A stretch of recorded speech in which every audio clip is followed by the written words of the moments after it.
کچھ شک نہیں کہ اللہ ہی میرا اور تمہارا پروردگار ہے، تو اسی کی عبادت کرو، یہی سیدھا رستہ ہے۔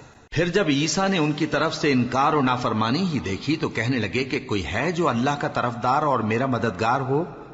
حواری بولے کہ ہم اللہ کے طرفدار اور آپ کے مددگار ہیں، ہم اللہ پر ایمان لائے اور آپ گواہ رہیں کہ ہم فرمانبردار ہیں۔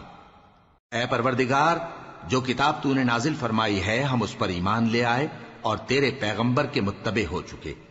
تو ہم کو ماننے والوں میں لکھ رکھ، اور وہ یعنی یہود قتل عیسیٰ کے بارے میں ایک چال چلے، اور اللہ نے بھی عیسیٰ کو بچانے کے لیے تدبیر کی، اور اللہ بہترین تدبیر کرنے والا ہے۔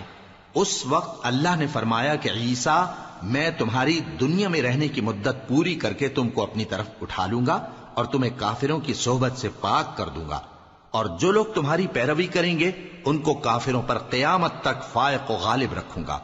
پھر تم سب میرے پاس لوٹ کر آؤ گے تو جن باتوں میں تم اختلاف کرتے رہے اس دن تم میں ان کا فیصلہ کر دوں گا۔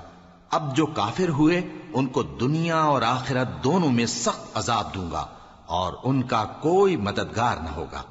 اور جو لوگ ایمان لائے اور عمل نیک کرتے رہے ان کو اللہ پورا پورا صلہ دے گا، اور اللہ ظالموں کو دوست نہیں رکھتا۔ اے نبی، یہ ہم تم کو اللہ کی آیتیں اور حکمت بھری نصیحتیں پڑھ پڑھ کر سناتے ہیں۔ عیسیٰ کا حال اللہ کے نزدیک آدم کا سا ہے کہ اس نے پہلے مٹی سے ان کو بنایا، پھر فرمایا کہ باشعور انسان ہو جا، تو وہ ویسے ہی ہو گئے۔ یہ بات تمہارے پروردگار کی طرف سے حق ہے، تو تم ہرگز شک کرنے والوں میں نہ ہونا۔